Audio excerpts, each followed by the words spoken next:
Hoy vamos a hablar sobre la importancia del cuerpo en nuestros procesos de sanación, porque muchas veces, si bien vamos a terapia, si bien asumimos el trabajo de identificar nuestras creencias limitantes, si nos hacemos conscientes de muchos de nuestros patrones, si empezamos a modular nuestras emociones, a trabajar nuestros vínculos, sentimos que hay algo que nos frena, que no nos permite avanzar, sentimos muchas veces cansancio, malestar, enfermedad incluso, y pareciera ser que el cuerpo más que apoyarnos, ¿cierto?, en esta intención, en esta voluntad de sanar, nos juega en contra.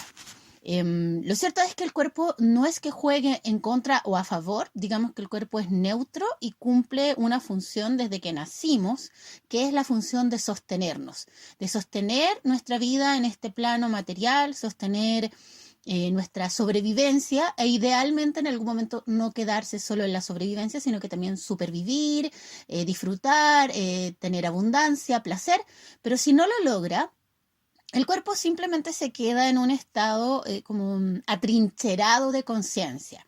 Si a medida que yo fui creciendo, y pongamos el ejemplo básico de la gestación y la primera infancia, el mensaje que recibió mi cuerpo es que yo no soy cuidado, no soy protegido, no soy abrazado, no soy cobijado, que no importa cuánto llore, nadie va a venir a buscarme.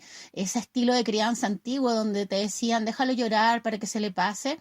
Y no es que el niño entienda nada, porque cuando tú eres bebé no entiendes ese tipo de cálculos adultos, ¿cierto? Sino que simplemente entiendes que no importa lo que a ti te pase, nadie va a venir a socorrerte y dejas de llorar no porque hayas logrado regular tu malestar, lo que te estaba pasando y que te estaba motivando el llanto, sino que interpretas como que el llanto no es útil, no va a pasar nada si lloras, si pides ayuda. Entonces eso deja una impronta en nuestro cerebro, una impronta a nivel físico, una desregulación, porque cada vez que esa persona al crecer necesite cobijo, necesite apoyo, necesite escucha, necesite atención, no va a saber qué hacer, no va a saber cómo expresarlo, eso va a generar todo un correlato físico, emociones, hormonas, neurotransmisores que van a generar un caos interno y la persona va a caer en estados de ansiedad, en estados de angustia, en estados de parálisis, porque no va a saber cómo manejarse con sus propias emociones, con sus propias necesidades físicas, afectivas. Ya, eso es lo primero que quiero establecer porque esta forma de reaccionar del cuerpo viene de muy atrás. No es algo que yo pueda decir ya ahora, con mis 39 años, mando a mi cuerpo a que se programe para estar alerta a toda la información nueva que yo estoy tomando en un curso o en una terapia o en una formación de tal o cual cosa, ¿cierto? Es importante siempre, siempre abrir nuestro campo mental. Es importante siempre también conocer cómo interactúan nuestros distintos planos de conciencia, lo mental con lo emocional con lo físico con lo etérico, qué rol juega la energía espiritual también en todo esto, ¿cierto? ¿Cuál es el rol de nuestra alma? Cómo la enfermedad de repente viene a mostrarnos, cómo la enfermedad tiene un propósito evolutivo. Y sin embargo, el cuerpo no se entera de nada de esto porque estos procesos suceden en el campo de lo mental, de lo racional, de lo lógico, de lo discursivo. En el campo del lenguaje, muchas veces la terapia se habla, se comenta, se analiza, se hacen grandes descubrimientos. Y esto es muy útil cuando estamos en un proceso de autoconciencia, ¿cierto? Decir, oh, mira, me siento así porque estoy interpretando de tal manera y esta forma de interpretar viene de la infancia, cuando aprendí, qué sé yo, que no que mi mamá no me tomaba en cuenta o que mi papá no estaba disponible. Son como aprendizajes que hay que desaprender. Y obviamente es muy importante hacer el trabajo de autoconciencia y decir, este es el guión que estoy replicando en mi mente, en mis relaciones, en mi vida, y darme cuenta y tomar conciencia y empezar a generar cambios también desde esa programación mental, empezar a cambiar nuestro lenguaje, empezar a definir las cosas de otra manera, dejar de limitarnos con estas creencias tóxicas, dejar de interpretar la vida desde el lugar de la víctima, de una forma dolorosa, sino que empezar a ver esto como una opción de reescribir nuestra historia.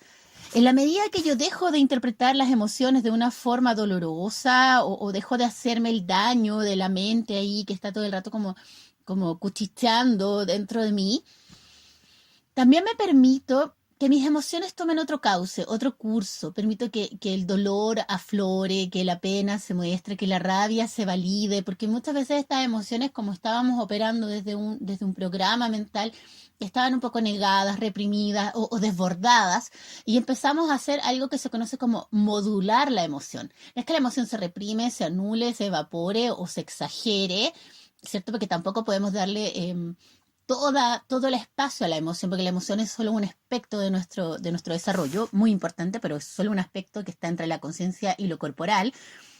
Y en ese sentido, cuando estamos en este proceso, las emociones hay que modularlas, hay que empezar a buscar. Tengo pena, sí, pero ¿cómo la expreso sin hacerme daño a mí mismo, sin dañar mis relaciones, sin reprimir mis necesidades? Empezamos a buscar una forma como equilibrada, una forma armónica, ¿ya? Y eso es muy sano para nosotros, es muy sano para nuestros vínculos, es muy sano también para la gestión de nuestro mundo interior, de nuestras necesidades afectivas, ¿cierto?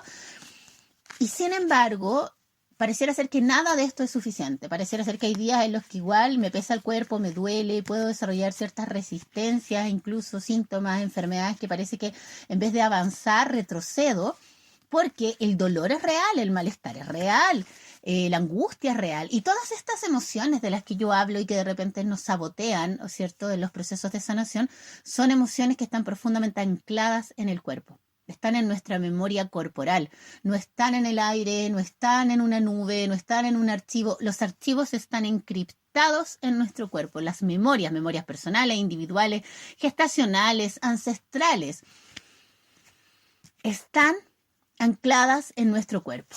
Y que estén ancladas en nuestro cuerpo supone que es el cuerpo el lugar donde yo tengo que entrar a picar, donde yo tengo que empezar a escarbar, donde yo tengo que sintonizar. Hoy día hablábamos sobre la importancia de sintonizar la mente, ¿cierto? Muchas personas trabajan lo que es la meditación, los decretos, visualizaciones. Eso es muy positivo porque es abrir tu campo mental a otro tipo de referencias, a otro tipo de lenguaje más expansivo, más positivo, más armónico. Y sin embargo, no basta. No basta porque la vibración de la mente es muy sutil. La vibración de la mente al lado de la densidad informacional del cuerpo es muy sutil. Es energía eléctrica la energía de la mente, mientras que la energía del cuerpo es energía reticular, tiene un peso, tiene una densidad.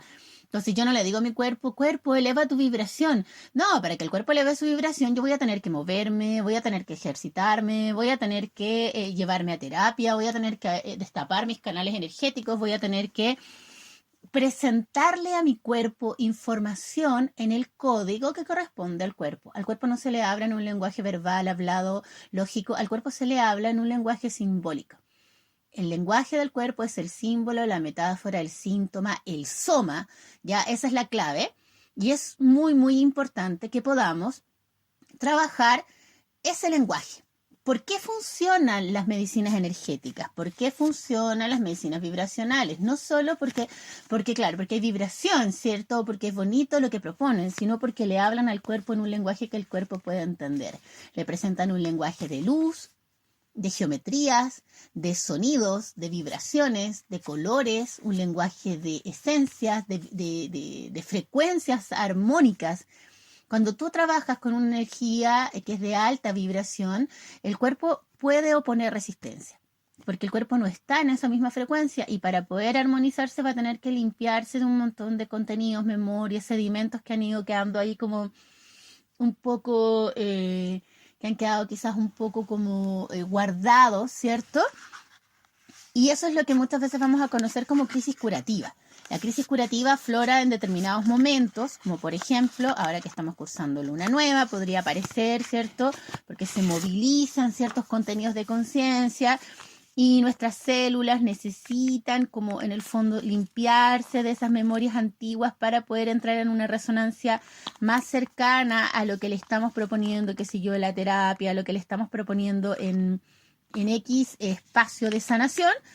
Lo mismo pasa en luna llena, lo mismo pasa cuando cursamos alguna terapia, por ejemplo, empezamos a trabajar con biomagnetismo, con acupuntura, con, qué sé yo, esencias florales, con Reiki. Quiero después hacer un alcance, sí, es importante que sepamos distinguir aquellas medicinas que tienen un enfoque cuántico de las emociones, o sea, de las medicinas que no lo tienen, porque no es por desmerecer ciertas prácticas, pero es importante que distingamos que distingamos muy bien si cuando estamos ayudando al cuerpo, estamos resignificando las memorias, estamos cualificando esa información desde la conciencia, que es lo que hace una medicina cuántica, o solo estamos inyectando energía armónica, pero como el cuerpo sigue operando desde un patrón poco armónico, al poco tiempo esa energía se va a volver a desarmonizar y va a volver la enfermedad o el malestar a nuestro cuerpo físico. Ya es importante hacer esta distinción porque por mucha buena voluntad con la que una persona trabaje o haya adquirido sus conocimientos, siempre hay algo más que saber, siempre hay un territorio de conciencia más que explorar. Y hay medicinas que tienen esta capacidad de trabajar conectados con nuestra alma, con el alma del paciente, y desde ahí resignificar estas memorias de dolor, estas memorias heredadas, estas memorias que están en la oscuridad de la conciencia. Pero si yo solo inyecto energía, es como inflar una rueda pinchada, no voy a llegar muy lejos. Voy a llegar a la esquina y voy a seguir dando bote porque hay que parchar la rueda. Entonces es importante manejar bien los conceptos de anatomía energética, es importante manejar bien los conceptos en relación a las barreras, a los bloqueos, a un hiperanclaje, al campo etérico, a los distintos planos de conciencia que confluyen en nuestra anatomía física sutil, cómo nos conectamos con los planos superiores, con el alma familiar, con los átomos, con todo lo que está ya sobre nuestro campo personal, ¿cierto? Son conceptos que muchas veces yo los leo y parecen complicados, pero créanme que en la práctica son sumamente operativos. Otras veces los leo y parece que se confunden porque, claro, tomamos, cortamos, pegamos, pero no hay un conocimiento acabado de eso para quienes quieran trabajar más a fondo. Les recomiendo leer a Dual Cool en el libro de la sanación espiritual. Lo pueden encontrar, lo puedo dejar también ahí como en las referencias, para que empiecen a meterse en serio en el tema de la sanación, a incorporar el cuerpo en toda su dimensión material, en la memoria, en el inconsciente, en la oscuridad del cuerpo, dentro de nuestros procesos de sanación, porque ya sea como pacientes o ya sea como terapeutas, el mayor obstáculo que encontramos es el cuerpo. Y con esto no quiero sonar injusta, ya el cuerpo no es un problema, el cuerpo es un aliado, es lo que nos sostiene. Considera que tu cuerpo se ha hecho cargo de todos tus dolores desde que naciste, de experiencias dolorosas, traumáticas, cosas que quizás ni siquiera pudiste verbalizar, cosas que quizás ni siquiera pudiste llevar a tu conciencia, tu cuerpo las guardó amorosamente, las contuvo, las sostuvo. Cuando el cuerpo se enferma es porque está pidiendo ayuda, porque ya no puede, es como que se llenó la memoria. Igual cuando el celular nos da un mensajito que dice, te queda muy poca memoria, tienes que borrar ciertos archivos. Hay que borrar archivos, hay que mover archivos, hay que limpiar nuestra memoria corporal para poder apoyar al cuerpo en los procesos de sanación, para poder apoyar al cuerpo dentro de lo que es su función, que es sostener, que es cuidar, que es nutrir, que es enraizar. Acuérdate que la función del cuerpo es mantenernos en este plano. Para eso está hecho y para ser portador de memoria. Entonces, si nosotros queremos apoyar nuestros procesos de sanación personales, siempre, siempre, siempre vamos a tener que trabajar desde el cuerpo en algún momento de la terapia. Quizás yo voy a terapia primero en el clásico formato de hablar, de decir, ¿cierto? De contar, de resignificar, pero en algún momento voy a tener que pasar por la gestión de emociones, en algún momento voy a tener que adquirir herramientas para regular mis sensaciones físicas, esta reactividad que está anclada en el cuerpo. Y en algún momento ese mismo camino de sanación nos lleva a transformarnos en sanadores, porque adquirimos herramientas, vemos que funciona, queremos compartir ese beneficio, ese bienestar con otros y al mismo tiempo queremos seguir creciendo, ¿ya? Pero no podemos quedarnos solo en como decrétalo o cambia tu mente y cambia todo, no. Porque es frustrante cuando una persona tiene toda la voluntad de sanar y hay un día en que no se va a poder levantar de la cama, y hay un día en que no se va a poder parar, y hay un día en que va a sentir literalmente que está paralizado, que la pena, que la angustia, que el dolor lo supera. Eso no es exageración, eso es real. El cuerpo tiene esa información y cuando nosotros empezamos a entrar en una nueva resonancia, empieza a aparecer toda esta información que nos tiene como entre dos paradigmas. Y es nuestro trabajo decantar todo lo que viene de atrás, todas estas memorias de todos los años que llevamos viviendo y si consideramos las memorias ancestrales mucho más, ¿cierto?